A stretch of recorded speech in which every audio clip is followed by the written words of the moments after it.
Hello Virgos, thank you so much for checking out my channel here at Reflexive Moon Tarot. My name is Sarah and I will be hosting your reading, general reading at this time. So it's not a time specific reading, so whenever you catch this, whenever you happen to catch it, hopefully it resonates and helps you out.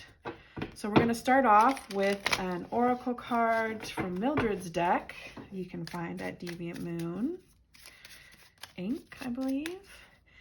And yeah, let's check out what Mildred has to say about Virgo. So reversed diamond. All right. So this can mean a couple of things. One is that you need to harden up a little. Two, you might be having some difficulties with manifesting wealth, money, or there is some type of injustice surrounding your take on how the importance of like fancy rocks and what that actually means and who's exploited in the process of obtaining fancy rocks.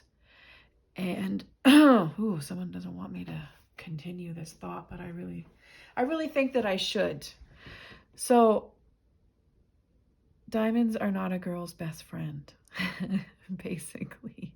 And it's not even gender specific. They're nobody's best friend. Like, it doesn't matter what you got going on between your legs and how you identify gender-wise. You know, this whole business of vanity and what that means, what we use, who and what we exploit to project the notion of beauty and status, classism, right? So with that, Virgos, let's get into this reading.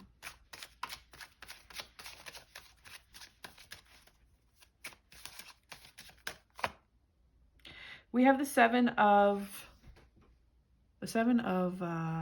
Swords reversed.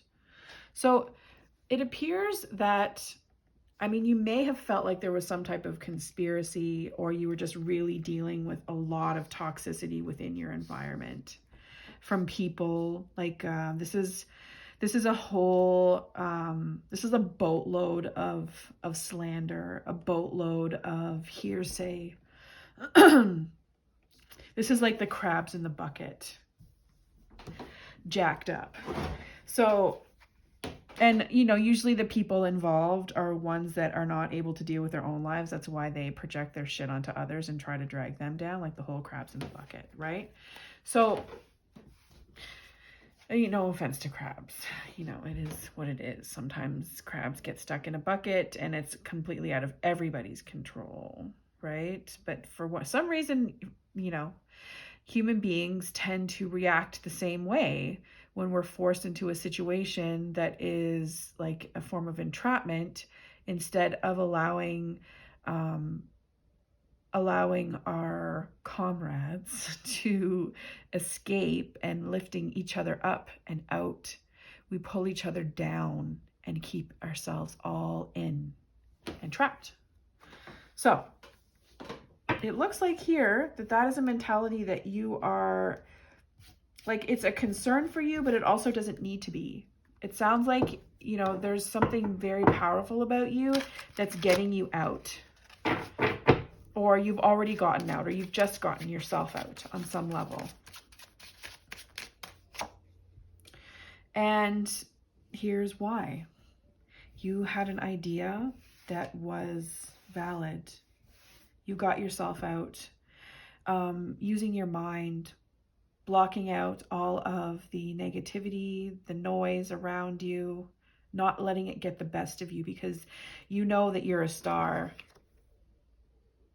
And you know that your growth is detrimental to your movement forward, and that growth is above you, it's below you, it's around you everywhere, and that, you know, like that whole everything is everything and live and let live type of approach.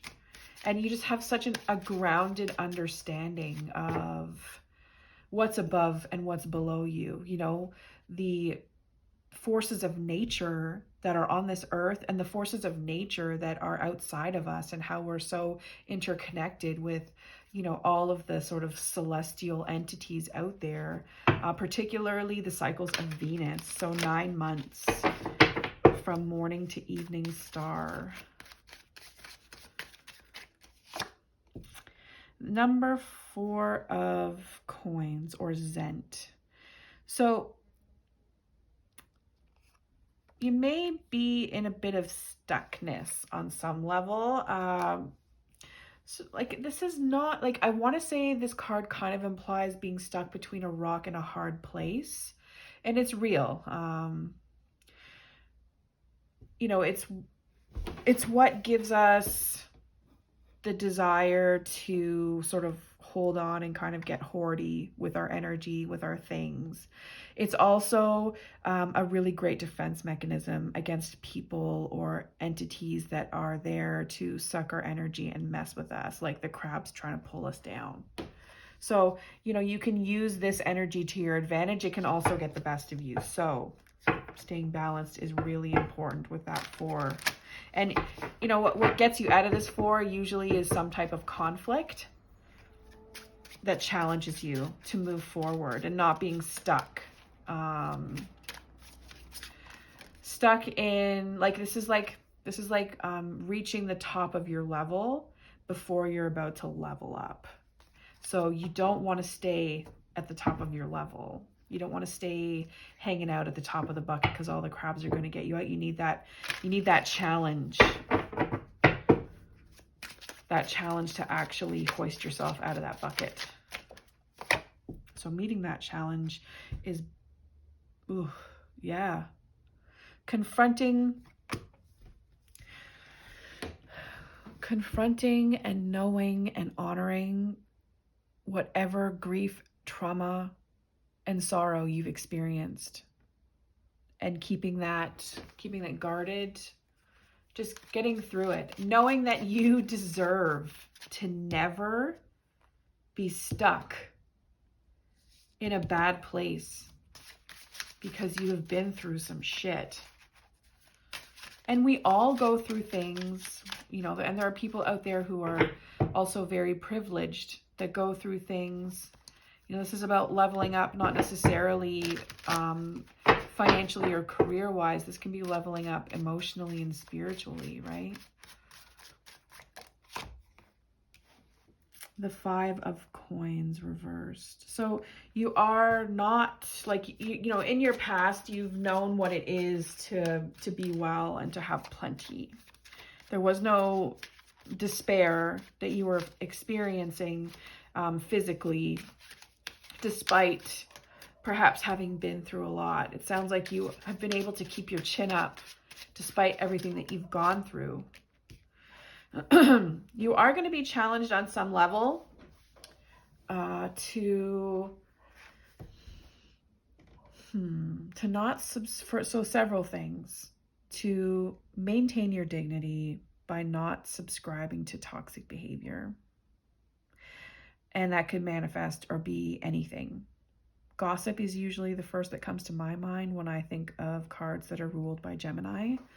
There's that sort of like two-faced, defective character that goes along with that sign. But also being good to yourself and being generous with yourself as well. Not depriving yourself of anything that you need, especially love. You know, this is the Lover's card. Making those choices to be healthy versus toxic. Making those choices to set good boundaries. And, you know, it might be difficult for you. Like, this is going to be your battle of knowing what you deserve and how you're going to express that. Attitude is in need of looking at the glass as full as opposed to empty. Maybe you have like this giant glass and there's actually a lot in it, but you're just looking at how big the glass is and then it needs to be really super duper full up. And when in actuality, there's no way in hell you're going to be able to finish that entire cup anyways. So let's not be overzealous, right? Let's not feel like we need too much. Let's be realistic. More importantly, let's be realistic about what we actually need in order to feel like our wishes are granted. And legacy building, right? Like, what type of legacy are you leaving? So this also can mean too much focus on yourself, and maybe you already have kids or something like that, and you need to also focus on them. And here we go, like flipping that up. People see you as happy. People see you as being full of love and really great to be around, you know? Like Stuart Smalley says, I'm good enough, I'm smart enough, and doggone it, people like me. People know that you are happy with who you are. R.I.P. Phil Hartman. And then we have the Six of Arms. So, the Six of Arms, Six of Wands, no, Sword. Okay, so moving, like you want to get out and move on to greener pastures. And taking responsibility for, it's just like for the purpose of doing what you need to do for your responsibilities, for those who you are responsible for, and for those aspects of yourself that you're responsible for maintaining. Like thinking about, like if you don't have children, your inner child, who you are, that little person who may have really suffered a lot, but who needs you to take them to a good place.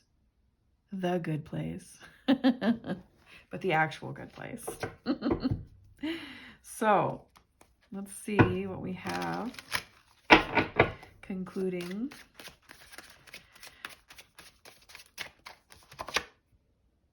Okay, so there is a person. There's a person who is trying to, okay, so I don't know the intentions of this person. And whether or not they know their intentions doesn't even really matter. But whatever it is, this person has the capacity to psychologically mess with you. And this could even be you.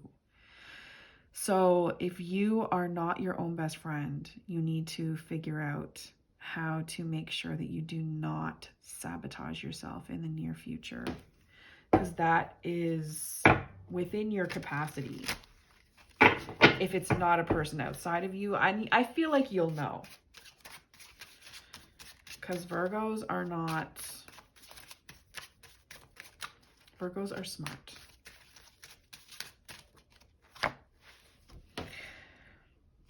So it's all going to come crashing down. There's going to be some big change, right? And I think that whether or not you, this is funny. I feel like if someone else, or if this is you, it doesn't matter who is, consciously or subconsciously capable of sabotaging the situation. There literally is no chance in hell that that's going to happen. Change is happening no matter what. So you may find people attacking you. You may be attacking yourself on some level. Either way,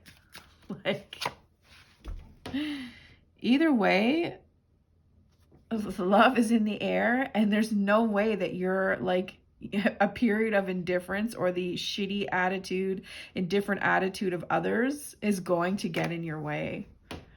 So, because there's nothing cold-hearted about you, and there's no chance in hell that like your heart will ever be turned to ice, at least in the near future. It's time for like warming up and moving on, despite whatever conflict reveals itself in this process. It's all for the better. So with that, Virgo, thank you so much. If this resonates, please do hit that like and subscribe button and follow the notifications. And we will catch you again next time. Take care and bye for now.